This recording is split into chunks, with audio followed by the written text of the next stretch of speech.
ബിസ്മില്ലാഹിർ റഹ്മാനിർ റഹീം. തിരുസുന്നത്ത് ജമാഅത്തിന്റെ ലോകജാലകം, സുന്നി ഗ്ലോബൽ വോയിസ് എന്നും മുസൽമാന്റെ നെഞ്ചകം.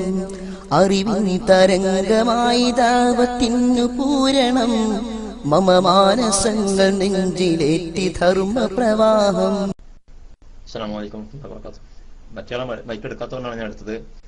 പിന്നെ എനിക്ക് ചോദിക്കാനുള്ളത് ഇൻഷുറൻസിനെ സംബന്ധിച്ചാണ്. നമ്മള് ഇവിടെ ഗൾഫിലൊക്കെ ഇൻഷുറൻസ് എടുക്കാൻ നിർബന്ധമാണല്ലോ. അപ്പൊ അങ്ങനെയുള്ള സാഹചര്യത്തിൽ നമ്മള് ഫുൾ ഇൻഷുറൻസ് ഫുള്ളായിട്ട് എടുത്തു.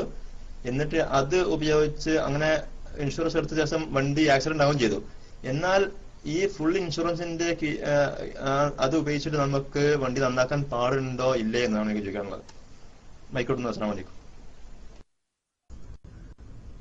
അതൊന്നും ഗുണമില്ല ഹബീബെ. കാരണം ഇൻഷുറൻസ് ബിസിനസ് എന്നത് വമ്പിച്ച പലിശ ബിസിനസ്സാണ്.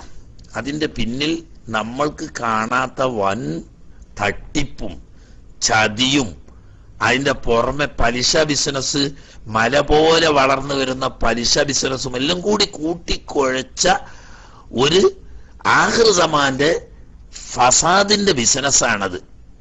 അത് ഇവിടെ വലിയ ചീഫ് മുഫ്തിയായി അറിയപ്പെട്ടിരുന്ന, സമീപകാലത്ത് മരണപ്പെട്ടു പോരുന്ന ബിൻബാസ് ഹയാത്തിലുണ്ടായിരുന്ന കാലത്ത് ഒരിക്കൽ ഗവൺമെന്റ് അതിന് അനുമതി കൊടുത്തപ്പോൾ അദ്ദേഹം അതിനെതിരെ ശക്തിയായി ശബ്ദിക്കുകയും അത് അനിസ്ലാമികമാണെന്നും പലിശ വ്യാപാരത്തെയും പലിശ ബിസിനസിനെയും വളർത്തുന്നതാണെന്നും അതുകൊണ്ട് അത് പിരിച്ചുവിടണമെന്നും ആഹ്വാനം ചെയ്തപ്പോൾ അത് അംഗീകരിച്ച് വാങ്ങിയ കാശുകളൊക്കെ തിരിച്ച് കൊടുത്ത് അത് പിരിച്ചുവിട്ടിരുന്നു. അദ്ദേഹം മരണപ്പെട്ടു പോയപ്പോ അങ്ങനെ പിന്നെ ആജ്ഞാശക്തിയുള്ള പണ്ഡിതന്മാര് ഇപ്പോഴില്ലാത്തത് കൊണ്ടോ എന്തോ ഇന്നത് വ്യാപകമായി വന്നു എന്നല്ല, നിർബന്ധമായി വന്നു കഴിഞ്ഞു. നമ്മുടെ നാടുപോലെ തന്നെയായി. ഏതായാലും ഇപ്പോ നാട്ടിലാണെങ്കിലും ഇവിടെയാണെങ്കിലും അതിന്ന് ഒഴിഞ്ഞു നിൽക്കാൻ നിവൃത്തിയില്ല. കൂടാതെ കഴിയാത്ത ഒരവസ്ഥ വരുമ്പം ഒരു ജാതി അത് നല്ലതായിട്ടോ കൊള്ളാവുന്നതായിട്ടോ അല്ല, വേറെ നിവൃത്തിയില്ലാത്ത സമയത്ത് അങ്ങനെ പണ്ടാറടക്കാൻ എന്നുള്ള ആൾക്ക് കുടുങ്ങിയിട്ട് ചെയ്യുക. കഴിയുന്നതും അതിൽ നിന്നിട്ട് വിട്ടു നിൽക്കുക. അതിന്റെ ഉള്ളു ഇതാണ്. നിങ്ങൾ എന്നോട് അതിന്റെ ഉപചോദ്യങ്ങളൊന്നും ചോദിച്ച് വിഷമിപ്പിക്കണ്ട. സംഗതി അതിന്റെ പിന്നിലിരിക്കുന്നത് ഒരുപാട് ശൈത്താനിയത്തുകളാണ്. അതിനെപ്പറ്റി നന്നായിട്ട് മനസ്സിലാക്കാൻ SOS സ്റ്റേറ്റ് കമ്മിറ്റി പ്രസിദ്ധീകരിച്ചിരുന്ന, അതുപോലെ തന്നെ ബഹുമാനപ്പെട്ട കോടമ്പുഴ ഉസ്താദ്, നമ്മളിപ്പോ ഈ ദർസ് നടത്തുന്ന ഖുലാസയുടെ ഗ്രന്ഥകർത്താവായ കോടമ്പുഴ ബാബ ഉസ്താദ് ഇൻഷുറൻസും ബാങ്കിങ്ങും എന്ന പേരിൽ നല്ല പഠനാർഹമായ ഒരു മലയാള പുസ്തകം എഴുതിയിട്ടുണ്ട്. അതിൽ അദ്ദേഹം ആധികാരികമായ വിഷയങ്ങളെ പഠിച്ച് വ്യക്തമായി അതിന്റെ എന്തൊക്കെ കാരണങ്ങൾ കൊണ്ടാണ് അത് ശരിയല്ല എന്ന് പറയുന്നത് എന്ന് കാര്യകാരണ സഹിതം വിസ്തരിച്ച് പറഞ്ഞിട്ടുണ്ട്. അത് വാങ്ങുകയും വായിക്കുകയും ചെയ്താൽ നമ്മുടെ ദീനിൽ കുറെ സലാമത്താകാൻ നല്ലതാണ്. അറിയാതെ ചെന്ന് കൊടുങ്ങണ്ട. അതിന് നന്ന്. ഞാൻ കൂടുതൽ നീട്ടി പറയുന്നില്ല. ഏതായാലും അങ്ങനെ ഒരു ഫസാദ് ആമായിരിക്കുന്നു. അള്ളാഹു തആല കഴിയുന്നതും അതിൽ നിന്ന് വിട്ടു നിൽക്കാൻ നമ്മളെ സഹായിക്കട്ടെ എന്ന് ദുആ ചെയ്യും.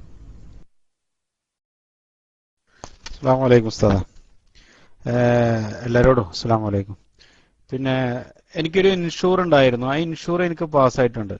എനിക്കതിൽ 1.5 ലക്ഷത്തോളം അതിന് ചെലവുണ്ട്, ആശുപത്രി ചെലവ്. ഈ ആശുപത്രി ചെലവ് എനിക്ക് അവർ തരുന്ന ഇൻഷുറൻസ് എടുക്കൽ എങ്ങനെയാ അത് ഹലാലായി വരുമോ എന്നുള്ളത് മാത്രമല്ല, അവർ എനിക്ക് പാസ്സാക്കി തന്നിട്ടുള്ളത് 2.5 ലക്ഷം രൂപയാണ്. 1.5 ലക്ഷം എൻ്റെ മുതലും ഒരു 10 കൊല്ലത്തെ ഇൻട്രസ്റ്റ് അവർ കണക്കാക്കിയിട്ട് 90,000 രൂപയും. അപ്പൊ എനിക്ക് ഈ പലിശ ഒഴിവാക്കിയിട്ട് എൻ്റെ മുതൽ എനിക്ക് സ്വീകരിക്കുന്നതുകൊണ്ട് വല്ല പ്രശ്നമുണ്ടോ? പുസ്തകം വിശദീകരണം തന്നാലും നന്നായിരുന്നു. ഏതായാലും അതൊരു ഖൈറുള്ള കാര്യമല്ല ഹബീബെ.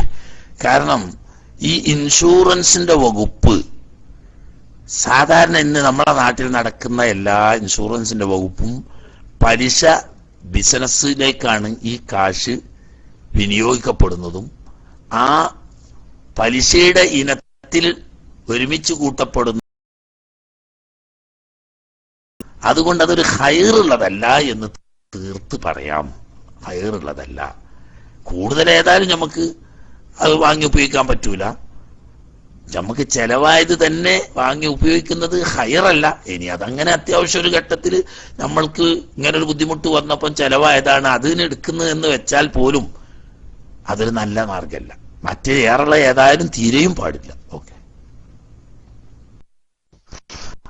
സാറേ, അപ്പോ എനിക്ക് ചെലവായതെന്ന് എടുക്കല് ഹറാമായി വരില്ലല്ലോ?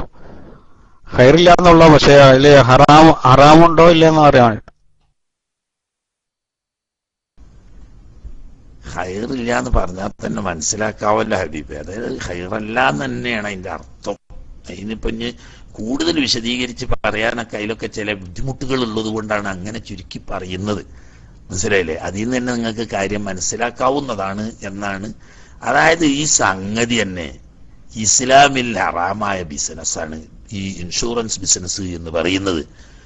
അതിൽ നിന്ന് പറ്റുന്ന ആനുകൂല്യങ്ങളൊന്നും ഒരു ആഖിറത്തിൽ പ്രതീക്ഷ അർപ്പിക്കുന്ന ഒരു മുഅ്മിനായ മനുഷ്യന് ബന്ധപ്പെടാൻ പറ്റിയതല്ല. പക്ഷെ ലോകത്ത് വ്യാപകമായി ഇന്നത് നടക്കുന്നുണ്ട് എന്നത് സംഗതിയാണ്. അതുപോലെ തന്നെ ബാങ്ക് വ്യവസായം ഇന്ന് ലോകത്ത് വ്യാപകമായി നടക്കുന്നുണ്ട്. അതുകൊണ്ട് അതുമായിട്ട് ബന്ധപ്പെടാതിരിക്കാൻ നമുക്ക് നിവൃത്തി വരുന്നില്ല. എന്ന് വെച്ചപ്പോ അത് ഹലാലാണ് ഈ ബാങ്കിന്റെ ഏർപ്പാടുകൾ, പലിശ ബിസിനസ്സിൽ പങ്കെടുക്കലും അതിൽ സഹകരിക്കലും എന്ന് വരൂലല്ലോ. അതൊക്കെ ചുരുക്കി നമ്മൾ എളുപ്പത്തിന് പറയണതാണ്. അതൊന്നും ഹൈറില്ല എന്ന് പറയല്ലാതെ പച്ച വെട്ടി തുറന്ന് പറഞ്ഞാൽ ചില പ്രയാസങ്ങൾ ഉള്ളത് കൊണ്ടാണ് കാര്യങ്ങൾ നിങ്ങൾക്ക് മനസ്സിലാക്കാം എന്ന് മാത്രം പറഞ്ഞ് ഞാൻ മൈക്കൂട്ടും.